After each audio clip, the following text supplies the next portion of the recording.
नमस्कार दोस्तों, मैं शैलेंद्र मिश्रा एक बार फिर से आप सभी लोगों का इस प्लेटफॉर्म पे स्वागत करता हूं। यहां पे मैं आपको परसेंटेज पढ़ा रहा हूं और परसेंटेज में हम लोगों ने मैक्सिमम क्वेश्चंस देख लिए हैं जो एग्ज़ाम्स में आते हैं। आज के वीडियो में हमें जो पढ़ना है वो है पॉपुलेशन बेस्ड क्वेश्चंस। इस पर 3 तरह के क्वेश्चन बनते हैं। चीज़ें सेम होती हैं, प्रोसेस सेम होता है, बस पूछने का तरीका अलग होता है। मशीनों पर आधारित प्रश्न, जनसंख्या पर आधारित प्रश्न या फिर पेड़ पौधों पर आधारित प्रश्न, ये तीनों टाइप एक ही हैं। बस होता क्या है, जहाँ जनसंख्या होती है वहाँ कभी कभार वो मशीन कर देता है या फिर कभी कभार वहाँ पे पेड़ पौधे कर देता है। तो इन चीज़ों को सीखना है। धीरे धीरे हम लोग हर चीज़ सीखेंगे कि जनसंख्या पे क्वेश्चन कैसे आता है, पेड़ पौधों पे कैसे आता है, मशीनों पे कैसे आता है। तो 1-2 वीडियो में हम लोग सारे क्वेश्चन देख लेंगे, जितने मैक्सिमम क्वेश्चन हो सकते हैं। मैं आपको कॉन्सेप्ट तो समझाऊंगा, साथ में प्रैक्टिस जरूर करवाऊंगा ताकि आपके अंदर एक कॉन्फिडेंस आ सके। जो लोग हमारे साथ पहली बार जुड़ रहे हैं इस चैनल पर, वो चैनल को सब्सक्राइब कर लें ताकि उनको जितने भी वीडियोज आने वाले हैं उसकी नोटिफिकेशन उनको पहले से मिल सके। आइए हम लोग आज के अपने टॉपिक की शुरुआत करते हैं। बहुत ही बेहतरीन कॉन्सेप्ट, बेहतरीन टॉपिक जो लगभग हर एग्ज़ाम में चाहे 1 क्वेश्चन हो या 2 क्वेश्चन हो पूछा जरूर जाता है। तो पहले क्वेश्चन की ओर चलते हैं हम लोग। पहला क्वेश्चन ध्यान से देखिएगा, आपको भी थोड़ी देर में पहला क्वेश्चन स्क्रीन पे दिख जाएगा। पहला क्वेश्चन बोल रहा है कि एक गांव में 30% लोग शिक्षित हैं। यदि गांव की कुल जनसंख्या 6600 हो तो उसमें अशिक्षित लोगों की संख्या बताइए। अशिक्षित लोगों की संख्या बताइए। देखिए ध्यान से, उसने कहा कि एक गांव में 30% लोग क्या हैं, लिटरेट हैं, शिक्षित हैं। तो आप मान लीजिए गांव की जनसंख्या आपको नहीं पता, मान लीजिए गांव की जो जनसंख्या थी वो कितनी थी। आप मान लीजिए गांव की जनसंख्या 100% थी। गांव की जनसंख्या 100% थी। अब इस 100% में 2 लोग हैं, एक आपके शिक्षित हैं जिसको आप लिटरेट बोलेंगे, एक आपके अशिक्षित हैं जिसको आप इलिटरेट बोलेंगे। उसने कहा कि इस 100% में जो अशिक्षित लोग हैं वो कितना है, वो 30% हैं। वो 30% है, तो इसका मतलब अशिक्षित कितने होंगे, 100 का 30% मतलब 30। इसका मतलब अशिक्षित कितने होंगे, अशिक्षित 70% होंगे। उसने फिर ये बोला कि गांव की कुल जनसंख्या जो है 6600 है। इसका मतलब आपको 100% का मान दिया गया है। यहाँ हमने कुल जनसंख्या 100% माना, लेकिन डाटा के हिसाब से उसने दिया कि कुल जनसंख्या 6600 है। तो आप ये कह सकते हैं कि इसका मान दिया गया है कि 100% का मान कितना दिया गया है, 6600। और उसने आपसे पूछा कि गांव में अशिक्षित लोगों की संख्या कितनी है। तो आप देखो, अगर 100% का मान आपको पता है और आपसे 70% का मान पूछ रहा है तो क्या आप निकाल सकते हैं। आपको मैंने इसको बहुत ही डिटेल्ड में पढ़ाया है कैसे निकालेंगे। तो यह आप सोचिए, ये नंबर इसका कितना गुना है। तो आप गुना समझिए, गुना कैसे निकालते हैं, आगे वाले नंबर में पीछे वाले नंबर से भाग दे करके गुना निकालते हैं। जैसे 6600 में 100 का भाग देंगे तो 66 आएगा, इसका मतलब ये 66 गुना है। तो आप कहोगे ये कितना गुना है, ये 66 गुना होगा। तो जितना गुना ये नंबर होगा उतना ही गुना ये भी नंबर होगा। तो ये भी अगर 66 गुना हम कर देंगे, इसको भी 66 गुना कर देंगे। आप कहोगे 70 का मल्टीप्लाई यहाँ हो रहा होगा, पहले आप 0 का मल्टीप्लाई करें तो 660 हो जाएगा। ये 0 हो गया, 7 6 42 की 2 और 4 आया कैरी आपका। 7 × 6 42 और 42 और 4 मिलके 46। तो इस प्रश्न का आंसर आ गया 4620। गांव में अशिक्षित लोगों की संख्या 4620 है। एक चीज़ और समझिएगा, गुना में अगर कुछ लोगों को दिक्कत हो रही है तो गुना का मतलब समझिए। गुना का मतलब होता है अगली संख्या में पीछे वाली संख्या से भाग दे दीजिए, आपको गुना मिल जाता है। जैसे मान लीजिए, मान लो कोई संख्या 10 थी, अब 10 से संख्या अगर 20 हो गई तो मैं कहूँ कितना गुना हुआ। तो आप बोलोगे 2 गुना, 10 दूना 20।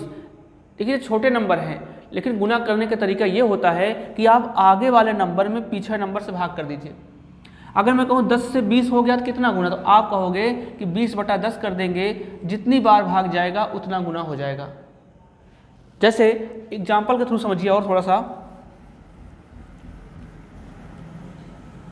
क्योंकि अब जितने क्वेश्चंस आपको मिलेंगे, कोई चैप्टर होगा गुना आपको आना चाहिए। अगर आपको गुना निकालना नहीं आएगा तो आप कंपाउंड इंटरेस्ट चक्रवृद्धि ब्याज के सवाल नहीं लगा पाएंगे। क्यों?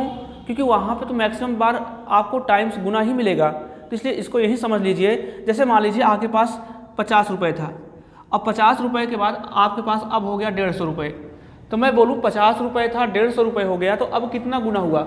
आप बोलोगे 150 में 50 का भाग देंगे, जितनी बार जाएगा ये 3 गुना है, ये 3 गुना है। और अगर मान लीजिए कुछ ऐसा हो 99 हो और आपके पास घट करके मान लो 33 रुपीज़ हो जाए, अब मैं बोलूँ कितना गुना है, तो ये मत करिएगा कि इस वाले, ठीक है, आपको करना क्या है, 3 गुना नहीं है कि आप सोचेंगे 33 या 99, नहीं, अगले नंबर में पिछले नंबर से भाग देना है। तो आप कहोगे 33/99 करेंगे, ये आएगा 1/3, 1/3 गुना है, मतलब 99 का 1/3 करेंगे तो 33 आ जाएगा। तो गुना करने का प्रश्न यही होता है कि अगले नंबर में पिछले नंबर से भाग दे दीजिए, गुना आ जाएगा। एक चीज़ और समझिए कैसे निकालेंगे गुना, उसके बाद हम लोग फिर सारे क्वेश्चंस पे ही चलेंगे। फिर समझ लीजिए, जैसे मान लीजिए आपके पास 200 रुपये है और आपके पास हो गया 900 रुपये, 200 रुपये से 900 रुपये हो गया, तो मैं कहूँ कितना गुना है, तो आप कहोगे कि 900 में हम भाग देंगे 200 का, 2 जीरो से 2 जीरो कट जा रहा होगा, इसको सॉल्व करेंगे 4.5, तो ये कितना गुना हो गया 4.5। 200 से अगर कोई चीज़ 900 हो जा रही है तो ये 4.5 गुना हो गई। इसको माइंड में रखेंगे और हम लोग आगे के क्वेश्चंस कर रहे हैं। चलिए अगला क्वेश्चन अभी आपको स्क्रीन पे दिख जाएगा। उसने क्वेश्चन ये बोला कि एक गांव की जनसंख्या 25,000 है, उसमें 1/5 स्त्रियां हैं और शेष पुरुष हैं। यदि उनमें 5% पुरुष तथा 40% स्त्रियां अशिक्षित हैं, तदनुसार कुल शिक्षित लोगों का प्रतिशत कितना है? ध्यान समझिए, उसने क्या बोला, पहला चीज़ बोला कि गांव की कुल जनसंख्या कितनी है, 25,000 है। कुल जनसंख्या 25,000, इस 25,000 में कौन कौन है? इस 25,000 में आपके मेल भी हैं और फीमेल भी हैं, मेल भी हैं और फीमेल भी हैं। उसने कहा कि उसमें 1/5 कौन है? स्त्रियां हैं। 1/5 का मतलब 2500 का 1/5 निकालेंगे आप, 25,000 का 1/5 निकाल रहे होंगे आप, 1/5 कर रहे होंगे तो 5,000, सॉरी स्त्रियों की बात कर रहा है, 1/5 निकाल रहे होंगे, 25,000 का 1/5 निकालेंगे, आप कहोगे 5,000 कौन है? स्त्रियां। अगर 25,000 में 5,000 स्त्रियां हो गई तो पुरुष कितने होंगे? तो आप कहोगे 20,000 होंगे। 20,000 कौन हो गए? पुरुष हो गए आपके। जाहिर सी बात है 1/5 अगर फीमेल हैं तो 4/5 कौन होंगे? पुरुष होंगे। आप चाहे तो 5,000 हो गया, 20,000 हो गया, या फिर इसका आपने 1/5 निकाला, शेष बचा आपका बच रहा है 4/5, जिसका आप 4/5 भी निकालेंगे तब भी क्या आएगा? 20,000 ही आएगा। तो एक चीज़ अगर आपने निकाल लिया है कि 25,000 में 5,000 स्त्रियां हैं तो 4/5 निकालने की जरूरत नहीं है, इसको डायरेक्ट आप लिखिए कि अगर 25,000 में 5,000 ये हो गए तो जाहिर सी बात है 20,000 कौन बचेंगे? ये आपके मेल ही बचेंगे। आगे उसने बोला प्रश्न में कि जो स्त्रियां हैं, स्त्रियां 40% और पुरुष 5% अशिक्षित हैं। स्त्रियां 40%, 5,000 का 40%, ध्यान समझना 40%। अब 40% का मतलब कितना होता है? 2/5 होता है, 2/5। तो आप इसको कैलकुलेट कर रहे होंगे, 5,000 का 40%, तो 2,000 स्त्रियां क्या आ जाएंगी? यहाँ पे शिक्षित आ जाएंगी, 2,000 स्त्रियां शिक्षित आ गई। पुरुषों का 20% क्या है? क्या डाटा दिया है? अशिक्षित दिया है, अशिक्षित है। स्त्रियां 2,000 क्या है? अशिक्षित हैं, और जितने पुरुष हैं पुरुष का 5% क्या है? वो अशिक्षित है। तो पुरुष का 5%, 5% का मतलब कितना होता है? आप बताएंगे 1/20। तो इसका 1/20 निकाल रहे होंगे आप, तो कितना आ जाएगा? तो देखो 1/20 करेंगे तो 1 जीरो से 1 जीरो कटेगा और ये कैंसिल होगा, ये कितना आ जाएगा आपका? 1,000 आ जाएगा। 1,000 पुरुष क्या होंगे? ये भी अशिक्षित होंगे। आगे उसने ये बोला, तो आपको क्या मिल गया? कितने पुरुष हैं और कितनी महिला हैं अशिक्षित, ये मिल गया। अब उसने बोला कि कुल कितनी उसने कहा कुल शिक्षित लोगों का प्रतिशत कितना है। तो देखिए ध्यान से 25,000 में, देखिए ध्यान से 25,000 कुल जनसंख्या है। इस 25,000 में 1,000 पुरुष और 2,000 क्या स्त्री, ये अशिक्षित हैं। अगर ये अशिक्षित हैं 25,000 में 3,000 आपके अशिक्षित हो गए तो बचे कितने 22,000। ये 22,000 क्या होंगे शिक्षित होंगे। तो शिक्षित प्रतिशत अगर आपको निकालना है कि शिक्षित प्रतिशत क्या होगा, तो कुल 22,000 लोग शिक्षित हैं, कितने में से हैं टोटल जनसंख्या में से हैं। और इसको आप सॉल्व कर रहे होंगे, परसेंटेज निकालना है, 100 का मल्टीप्लाई करेंगे। इसको आप सॉल्व कर रहे होंगे, आप कैलकुलेट कर लीजिए। आप कहेंगे 25 अट्ठे 200 हो गया, फिर यहाँ पे आया 25 अट्ठे 200, 88% इस प्रश्न का आंसर हो गया। 88% लोग क्या हो गए शिक्षित हो गए। प्रश्न को नोट करिए, सिंपल सा क्वेश्चन है, थोड़ा सा बस समझने की जरूरत है।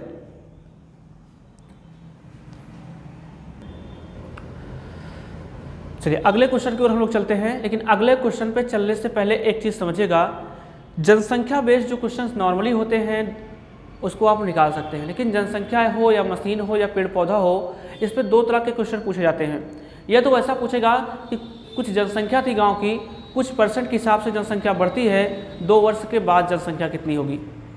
या ऐसा हो कि जनसंख्या कुछ गांव की एक निश्चित जनसंख्या हो और कुछ परसेंट के हिसाब से जनसंख्या बढ़ रही हो या घट रही हो, तो 2 वर्ष पूर्व जनसंख्या कितनी थी या 3 वर्ष पूर्व जनसंख्या कितनी थी। तो 2 तरह से क्वेश्चन इससे पूछते हैं, या तो पहले वाला पूछेगा या तो बाद वाला पूछेगा। तो याद रखिए हम क्या करेंगे, हम ऐसे क्वेश्चन के लिए फार्मूला भी जानेंगे कि फार्मूला की हेल्प से क्वेश्चन कैसे करेंगे। हम लोग ऑप्शन से भी देखेंगे, कुछ कैलकुलेशन भी देखेंगे और साथ साथ रेशियो मेथड भी देखेंगे कि कैसे क्वेश्चन को जल्दी से कर लेंगे। आपको जो भी 2-3 तरीके सिखाए जाएंगे, जिसकी भी ज़रूरत होगी हम वहाँ पे उस चीज़ का यूज करके जल्दी से क्वेश्चन कर लेंगे। अब किस चीज़ की ज़रूरत होगी, किस तरीके की ज़रूरत होगी, ये आपको तब समझ में आएगा जब आप प्रैक्टिस करेंगे। प्रैक्टिस के बाद ही आपको पता चलेगा कि हमको रेशियो लगाना है, कि हमको कैलकुलेशन हल्का सा करके छोड़ देना है, कि हमको क्वेश्चन अगर ज़्यादा कैलकुलेटिव हो रहा है छोड़ना है, कि हमको फार्मूला लगाना है। चीज़ें आपके दिमाग में तभी आएंगी जब आप कैलकुलेट कर रहे होंगे, प्रैक्टिस कर रहे होंगे। आइए हम लोग आगे समझते हैं। देखिए ध्यान से, एक फार्मूला होता है इसमें A बराबर P इंटू, आप देखिए ध्यान से, आपने पढ़ा होगा 1 + R/100 की पावर T। इसी चीज़ को अगर मान लीजिए मैं, अच्छा जनसंख्या बढ़ेगी तो यहाँ प्लस लगाते हैं, जनसंख्या घटती है तो यहाँ माइनस लगाते हैं।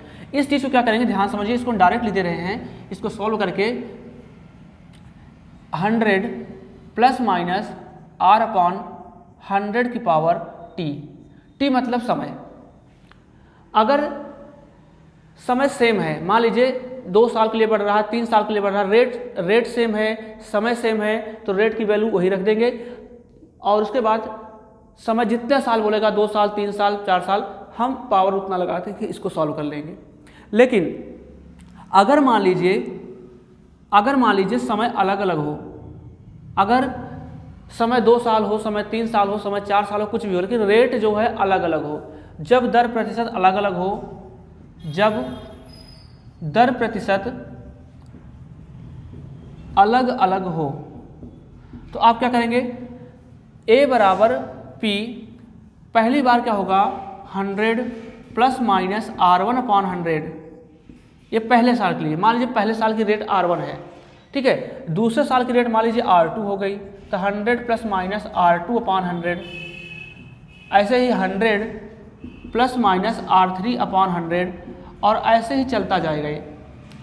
तो R1 R2 R3 का मतलब क्या है, ध्यान समझिए। जैसे मान लीजिए उसने बोल दिया कि एक गांव की जनसंख्या 10,000 है, पहले साल जनसंख्या में 10% की वृद्धि हो रही है, तो R1 का मान 10, दूसरे साल 5% की वृद्धि हो रही है, तो R2 का मान 5, तीसरे साल 15% की वृद्धि हो रही है, तो R3 का मान 5। तो 3 साल के बाद जनसंख्या कितनी होगी। तो ये वाला क्या होता है, ये प्रेजेंट को शो करता है, ये वाला आफ्टर को शो करता है। यही फार्मूला आप लोग पढ़ेंगे आप जब सिंपल इंटरेस्ट पढ़ रहे होंगे, साधारण ब्याज और कंपाउंड इंटरेस्ट, तो लगभग इसी से रिलेटेड क्वेश्चन, इसी फार्मूले से रिलेटेड चीज़ें हम पढ़ेंगे और प्रॉफिट एंड लॉस में भी इसी चीज़ का हम यूज करेंगे।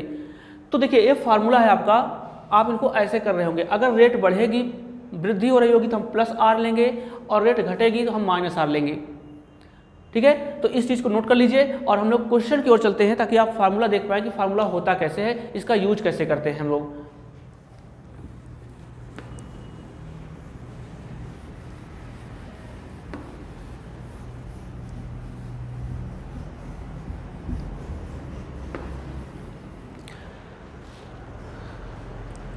क्वेश्चन आपके सामने भी स्क्रीन पे आ जाएगा। उसने क्वेश्चन बोला कि पहले वर्ष के दौरान एक गांव की जनसंख्या में 5% की वृद्धि हुई और दूसरे वर्ष में उसमें 5% का ह्रास हुआ। दूसरे वर्ष के अंत में उसकी जनसंख्या 47,880 थी। पहले वर्ष के प्रारंभ में उसकी जनसंख्या कितनी थी? ध्यान से देखिए, पहला तरीका क्या है कि हम इसको फार्मूला से लगाएंगे। फार्मूला क्या हो सकता है आपका? आपने लिखा है A बराबर P, आपको पता है 2 साल का दिया है, ठीक है, 2 साल का दिया है। पहले साल 5% घट रहा है, दूसरे साल बढ़ रहा है। जब घट रहा है बढ़ रहा है तो हम 2 बार लेंगे, क्या होगा 100, आपने पढ़ा है plus minus R1/100 into 100 plus minus R2/100। मैं इस क्वेश्चन को फार्मूले पे करके आपको दिखा देता हूँ, बाकी आपको मैं दूसरे तरीके सिखाऊंगा, आपको उसी हिसाब से क्वेश्चंस करने हैं। अब उसने क्या कहा कि उसने ये कहा कि गांव की जनसंख्या जो है पहले साल 5% की दर से बढ़ती है, तो 5% की दर से जब बढ़ेगी तो आप 100 यहाँ अगर घटेगी तो माइनस लेंगे, बढ़ेगी तो प्लस लेंगे। आप इसको सॉल्व करेंगे तो आप कहोगे 100, R1 का मान 5, क्योंकि 5% से बढ़ रही है, आप कहोगे 105/100। यहाँ 5% से घट रही है, 100 में से 5 घटा देंगे, यहाँ हो जाएगा 95/100। उसने एक डाटा और दिया है कि जो गांव की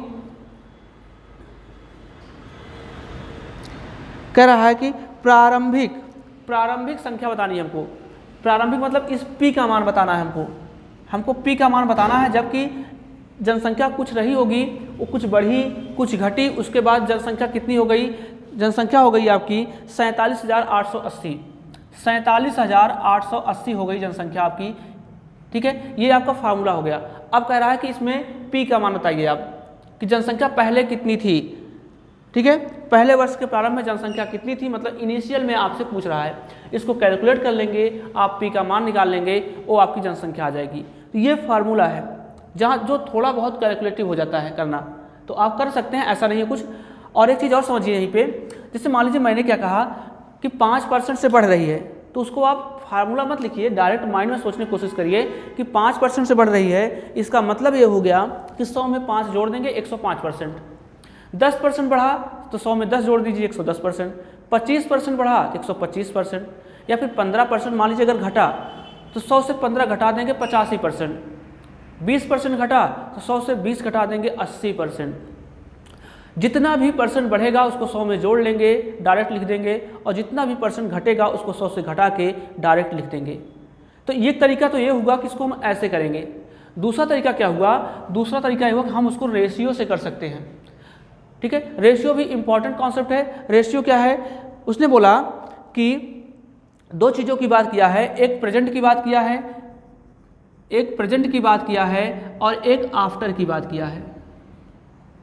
एक प्रेजेंट की बात किया है और एक आफ्टर की बात किया है। उसने बोला कि पहले बार क्या जनसंख्या 5% के हिसाब से बढ़ रही है। तो 5% का मतलब कितना होता है आपने सीखा है। आपने सीखा कि 5% बराबर होता है 1/20। इसका मतलब प्रेजेंट में जनसंख्या कितनी थी? 20 थी।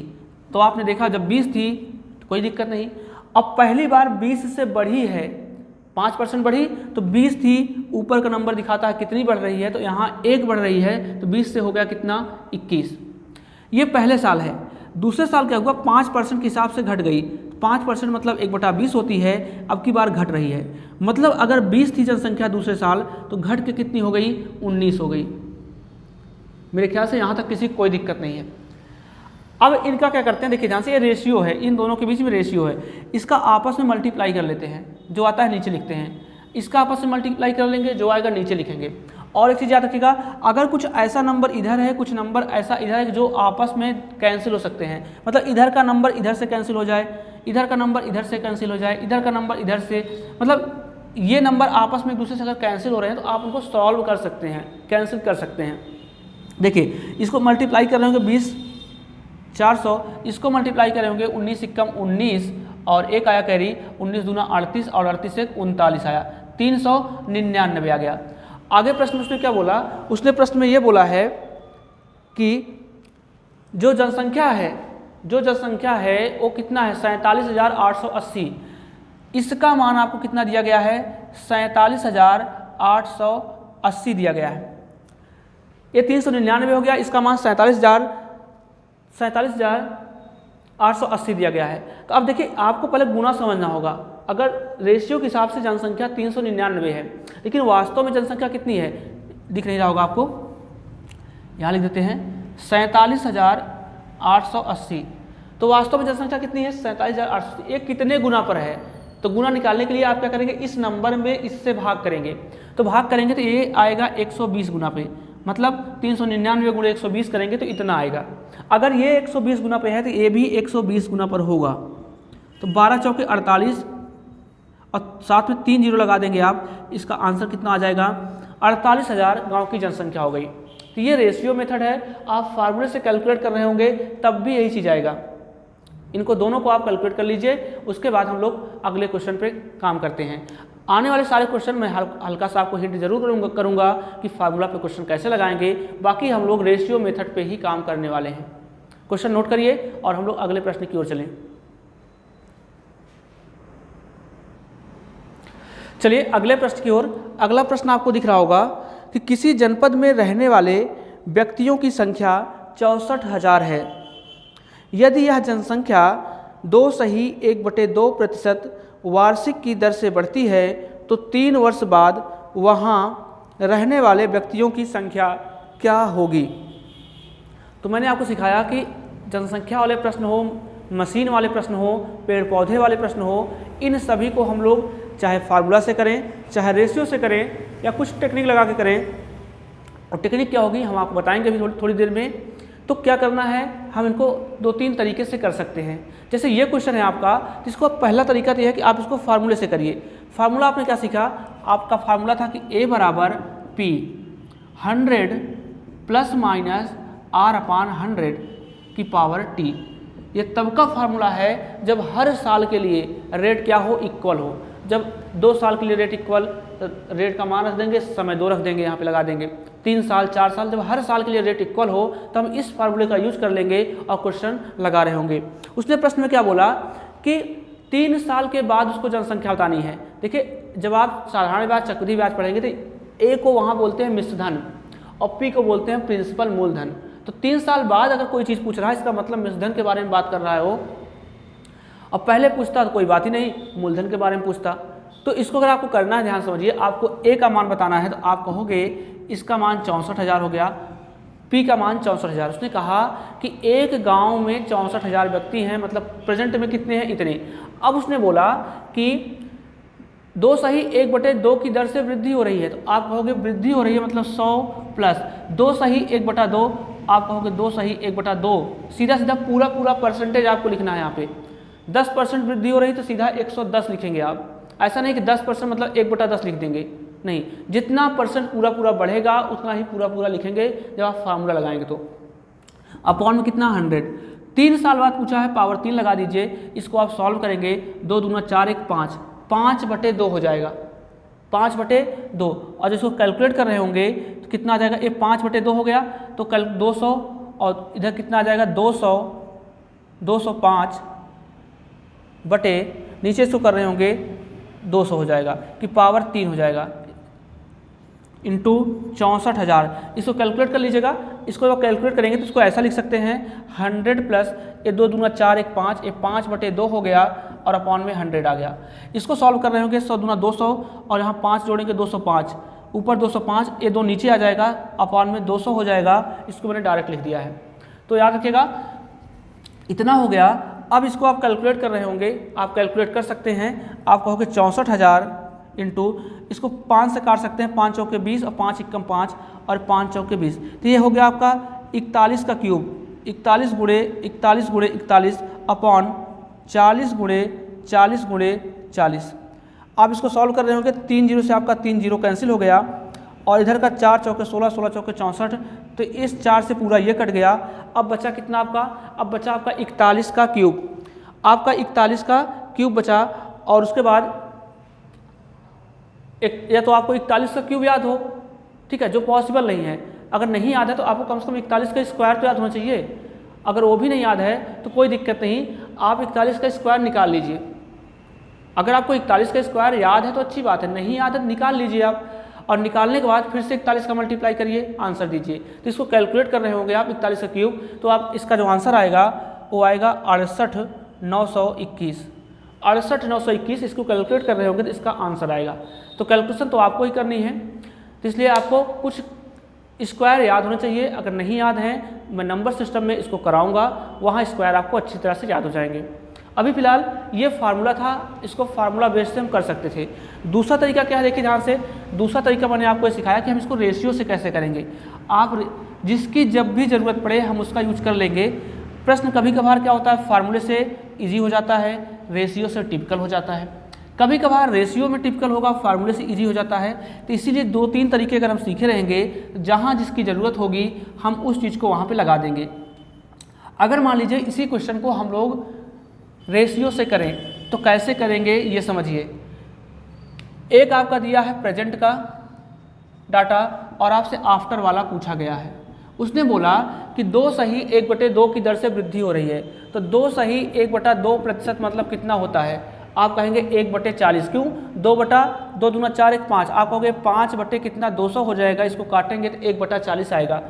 तो ये कितना हो गया 1/40। और हर साल क्या हो रही है, वृद्धि हो रही है। 2 साल 3 साल तक वृद्धि हो रही है। तो आप बोलेंगे मतलब जनसंख्या पहले कितना थी 40, वृद्धि 1 की हुई है, 1 की वृद्धि हुई है, तो 40 से 41 हुई पहले साल, फिर से 40 से 41 हुई, और फिर से 40 से कितना 41 हुई। एक कब तक हुई, 3 साल तक हुई। ये सभी रेशियो हैं आपस में। अगर इधर उधर के नंबर आपस से कैंसिल हो रहे हैं, ऐसा ना करिएगा कि इधर का नंबर काट दें। इधर के नंबर से इधर का नंबर या फिर इधर का नंबर से इधर का कोई भी नंबर अगर आपस में सिंप्लीफाई हो रहा है तो आप उसको सिंप्लीफाई कर सकते हैं। अब इसको सॉल्व करेंगे आप तो ये कितना आ जाएगा, इसको आपस में पूरा मल्टीप्लाई करेंगे 6400 आ गया। इसको आपस में मल्टीप्लाई करेंगे तो ये 41 का क्यूब बनेगा। तो आपको याद होना चाहिए 68,921 हो गया। तो अब देखिए ध्यान से, ये प्रेजेंट है, प्रेजेंट में रेशियो के हिसाब से जनसंख्या 64,000 आई है, लेकिन प्रश्न में सही जनसंख्या कितना दिया गया है, वो दिया गया है 64,000। तो ये कितने गुना पर है, आप इस 64,000 में इस 64,000 से भाग करेंगे तो बोलेंगे आप 1 गुना पर है। अगर ए 1 गुना पर है इसका मतलब ए भी 1 गुना पर होगा। 1 का मल्टीप्लाई इसमें कर रहे होंगे, 68,921 इस प्रश्न का आंसर हो गया। 68,921 इस प्रश्न का आंसर नोट करिए। चलिए अगला प्रश्न आपको स्क्रीन पर दिख रहा होगा। क्वेश्चन कह रहा है किसी कस्बे की जनसंख्या प्रतिवर्ष 4% बढ़ जाती है। यदि इसकी वर्तमान जनसंख्या 50,000 हो तो 2 वर्ष बाद यह जनसंख्या कितनी होगी।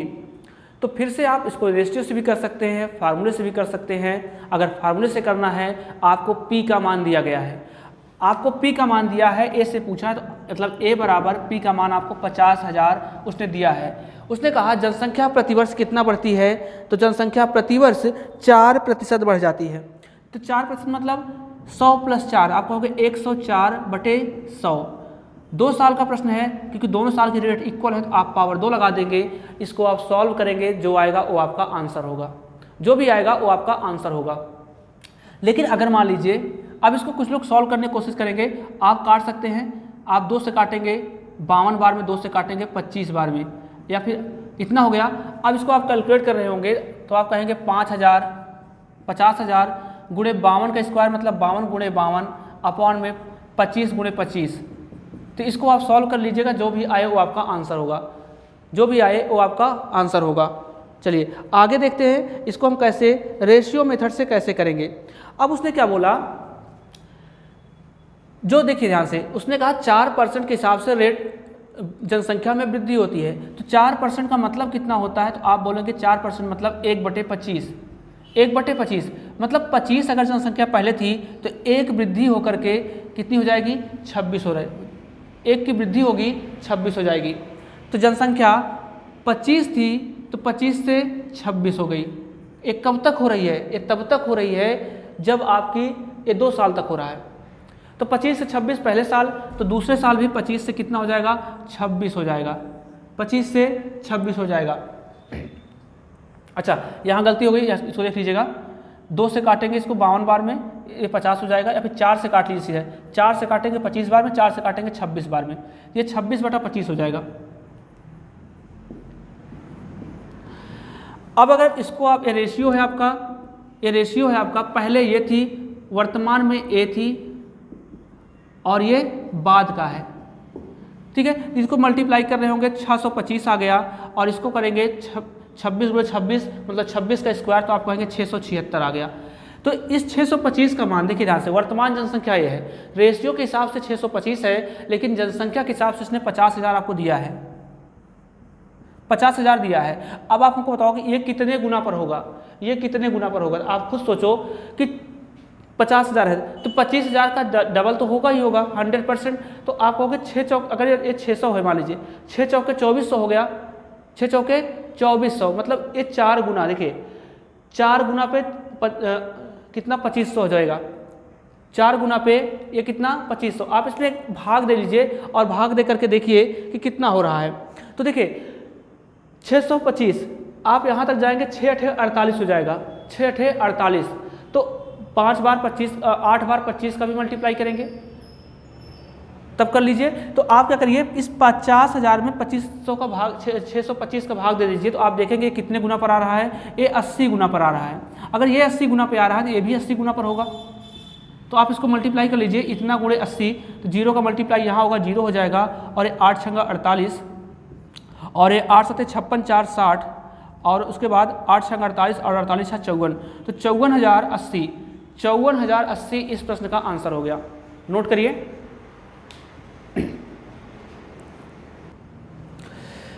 अगला प्रश्न देखिए ध्यान से, क्वेश्चन है, एक शहर की जनसंख्या 1,76,400 है, प्रतिवर्ष जनसंख्या में 5% के दर से वृद्धि होती है, तदनुसार उस शहर की जनसंख्या 2 वर्षों के बाद कितनी होगी? तो अभी मैंने आपको सिखाया कि आप इसको फार्मूले से भी कर सकते हैं, आप रेशियो से भी कर सकते हैं, तो हम रेशियो से ही कर रहे हैं, फार्मूला मैंने आपको सिखा दिया है, वहाँ से आप करने की कोशिश करिए। तो क्वेश्चन है कि 5% की दर से वृद्धि हो रही है। अब 5% का मतलब कितना होता है? तो आप बोलेंगे 5% मतलब 1/20 होता है। इसका मतलब जनसंख्या 20 से 1 बढ़ के 21 हो जा रही है, 20 से बढ़ के कितनी 21 हो जा रही है।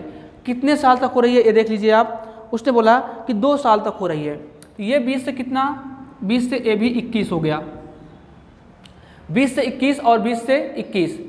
तो अब क्या करेंगे आप, इसका मल्टीप्लाई कर रहे होंगे, जब ये 20 से 21 हो रहा है, 20 से 21 हो रहा है, तो इसको मल्टीप्लाई कर रहे होंगे आप, तो ये कितना हो जाएगा, ये 400 हो गया। तो आप ध्यान से देखिए, ये 400 हो गया, ये 441 हो गया। रेशियो के हिसाब से ये वर्तमान की जनसंख्या है, ये वर्तमान है और ये बाद का है। तो वर्तमान में 400 है रेशियो के हिसाब से, लेकिन प्रश्न के हिसाब से जनसंख्या कितनी दी गई है? प्रश्न के हिसाब से 1,76,400 दी गई है, 1,76,400 दी गई है। तो ये देखिए ये कितना गुना पे है, ये कितना गुना पे है, आप इसको कैलकुलेट कर रहे होंगे, 400 से इसमें भाग दे रहे होंगे, ये आएगा 441 गुना पर। अगर 441 गुना पे है तो इसका मतलब ये भी 441 गुना पे होगा। तो आप कहेंगे इसको भी गुणे 441 कर दें, क्या हो जाएगा, जो भी आएगा आंसर होगा। अब देखिए 441 का मतलब नहीं 441 गुणे, ऐसा नहीं कि आप पूरा 441 गुणे 441 करिए। कभी कभार होता क्या है कि ऑप्शन सेम होता है, ऑप्शन मतलब एक ही होता है। जैसे देखिए आप 441 गुणे 441 करेंगे, अगर इकाई के अंक का इकाई गुणा करेंगे, एक का मल्टीप्लाई पहले एक में ही करेंगे आप, तो इकाई का अंक कितना आएगा, 1 आएगा। तो पहली नज़र तो आप ये मारिए ऑप्शन पे कि क्या किसी ऑप्शन में लास्ट में 1 है क्या। अगर सारे ऑप्शन में मात्र एक ही ऑप्शन ऐसा है जिसके लास्ट में 1 है, तो उस ऑप्शन को टिक करिए और आगे बढ़िए। अगर 2 हो सकता है, 2 में हो तो आप उसको उसके 2 अंक निकालिए, 3 अंक निकालिए, फिर कैलकुलेट करिए आप। लेकिन अगर मान लीजिए सपोज करिए एक ही ऑप्शन ऐसा है कि जिसका यूनिट डिजिट 1 आ रहा है, तो हम उस पर कैलकुलेशन क्यों करें, हम यूनिट डिजिट ही देख लेंगे और आगे बढ़ेंगे। जैसे आप इसमें ऑप्शन देखिए, इसका एक ऑप्शन है मात्र उसमें एक ही ऑप्शन ऐसा है जिसके लास्ट में 1 आ रहा है, वो ऑप्शन नंबर सी है। तो इस प्रश्न को आप चाहे कैलकुलेट करिए या कुछ भी करिए, आंसर तो सेम आना है। तो इसका आंसर ऑप्शन नंबर सी दिया गया है कि 1,94,481, 1,94,481 आप इन दोनों का मल्टीप्लाई करेंगे यही आएगा, लेकिन हमको एग्ज़ाम में आंसर देना है, ना कि उसको निकालना है, दिखाना है हमको।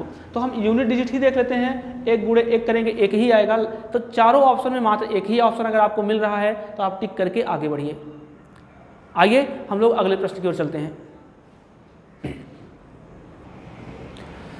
चलिए अगले क्वेश्चन की ओर। अगला क्वेश्चन आपको दिख रहा होगा, यदि किसी गांव में स्त्रियों की संख्या पुरुषों की संख्या का 90% हो तो पुरुषों की संख्या स्त्रियों की संख्या के कितने प्रतिशत होगी। ध्यान देखिए, उसने बोला कि यदि गांव में स्त्रियों की संख्या जो है, मतलब जो फीमेल हैं, ये बराबर हैं मेल के 90% के। 90% मतलब 90/100 के बराबर है। तो आप यहाँ से फीमेल अपॉन मेल निकाल सकते हैं क्या। Female upon male equal to कितना हो जाएगा, 90/100। अब उसने बोला आगे लाइन में कि आपको बताना है कि पुरुषों की संख्या जो है स्त्रियों की संख्या के कितने प्रतिशत होगी। तो पुरुषों की संख्या देखिए, यहाँ पुरुषों के सामने, मेल के सामने 100 है, फीमेल के सामने 90 है। तो आप ये मान लीजिए कि मेल 100 है, फीमेल 90 है। उसने बोला जो पुरुषों की संख्या है, पुरुषों की संख्या कौन सी आपकी 100, पुरुषों की संख्या जो होगी स्त्रियों की संख्या का कंपैरिजन यहाँ पे फीमेल्स से हो रहा है, तो 90 से फीमेल हो रहा है। आप इसको कर लीजिए, 100 जो है 90 का कितना परसेंट है, यही प्रश्न बोल रहा है कि जो पुरुषों की संख्या 100 है, ये महिलाओं की संख्या 90 का कितना परसेंट है। आप इसको सॉल्व कर दीजिए। 2 जीरो आपका 1 जीरो, सॉरी यहाँ से 1 जीरो से आपका 1 जीरो कैंसिल हो गया, ऊपर आ गया 1000, 1000 अपॉन में 9। अब इसको कैलकुलेट कर रहे होंगे तो कितना आ जाएगा, 11,999 एक आया, 9 एकम 9 आ गया, तो 111 दशमलव समथिंग आएगा, 111 दशमलव समथिंग। ऑप्शन में जो कुछ दिया हो देख लीजिए, तो ऑप्शन में दशमलव में नहीं दिया गया है, 111 ही दिया गया है। तो आप 111% ही मारिए और आगे बढ़िए। इस प्रश्न का आंसर 111% और आगे बढ़िए। आइए हम लोग अगले प्रश्न की ओर चलते हैं।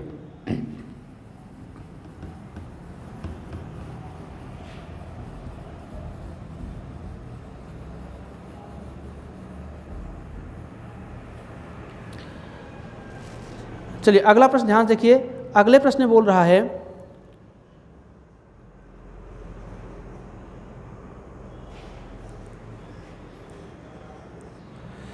चलिए अगला प्रश्न ध्यान देखिए। अगला प्रश्न है, एक ग्राम पंचायत संस्था में 574 नाम गरीबी रेखा के नीचे की सूची में शामिल हैं। यदि गांव के 14% लोग गरीबी रेखा से नीचे हैं तो गांव वालों की कुल संख्या कितनी है। तो बिल्कुल सिंपल सा क्वेश्चन है, इसको आप कैलकुलेट कर सकते हैं। अभी टफ वाले क्वेश्चन नहीं हो रहे हैं, इनको कैलकुलेट करने की कोशिश करिए। देखिए क्वेश्चन है आपका, उसने बोला कि गांव की कुल जनसंख्या आपको बताना है। तो आप मान लीजिए कि जो टोटल जनसंख्या है, आप मान लीजिए कि कुल जो जनसंख्या है आपकी, कुल जनसंख्या बराबर मान लीजिए x है। अब उसने कहा कि जो गांव की कुल जनसंख्या है, इस जनसंख्या का कितना 14% कौन है, गरीबी रेखा के नीचे है। तो यक्स का 14% मतलब 14/100, ये कौन है, गरीबी रेखा के नीचे हैं। तो यक्स का 14% कितना दिया गया है प्रश्न में दिया गया है 574। ये 574 कौन है, गरीबी रेखा के नीचे है। यक्स के 14% का मान 574 दिया है, ये गरीबी रेखा के नीचे हैं। इसको आप कैलकुलेट कर लीजिए। आप कहेंगे 14 चौके 56 और ये कितना 14 एकम 14। तो यक्स का मान यहाँ से कितना आ गया 4100। तो गांव की जनसंख्या कितनी हो गई 4100 हो गई। तो इस प्रश्न का आंसर हो गया 4100, इसको नोट कर लीजिए। उसके बाद हम लोग अगले प्रश्न की ओर चलते हैं। तो अगला प्रश्न आपको स्क्रीन पे भी दिख रहा होगा। इस प्रश्न का आप लोग कमेंट बॉक्स में आंसर देंगे। इस प्रश्न का सॉल्यूशन मैं कल के वीडियो में कराऊंगा। अभी आपका पॉपुलेशन बेस्ड क्वेश्चन खत्म नहीं हुआ है। अभी हम कल के वीडियो में मशीन पे आधारित प्रश्न, पेड़ पौधों पे आधारित प्रश्न और जनसंख्या पर आधारित प्रश्न अभी और देखेंगे। तो आपको एक क्वेश्चन दिख रहा होगा। क्वेश्चन है, किसी सेना के 10% जवान युद्ध में शहीद हुए, शेष जवानों में से 10% जवान रोगग्रस्त होकर मर गए और शेष में से 10% को अशक्त घोषित कर दिया गया। इस प्रकार सेना में सक्रिय जवानों की संख्या 7,29,000 रह गई। बताइए मूल रूप से सेना में कितने जवान थे। इस प्रश्न का आंसर आप लोगों को कमेंट बॉक्स में करके देना है कि इसका आंसर क्या होगा। उसके बाद हम लोग कल के वीडियो में जब फिर से जनसंख्या बेस्ड क्वेश्चन कर रहे होंगे तो आपका पूरा कंप्लीट हो जाएगा, जो भी पॉपुलेशन बेस्ड, मशीन पे बेस्ड और पेड़ पौधों पे बेस्ड क्वेश्चन आते हैं। तो इसका आंसर दीजिए आप लोग। वीडियो अच्छा लगा, वीडियो को लाइक करिए, शेयर करिए और सब्सक्राइब करिए। और सबसे ज़रूरी बात, कमेंट ज़रूर करिए, क्योंकि कमेंट ही हमको मोटिवेट करता है आपका। तो मिलते हैं हम लोग कल के वीडियो में, और आज के लिए इतना ही करते हैं। Thank you.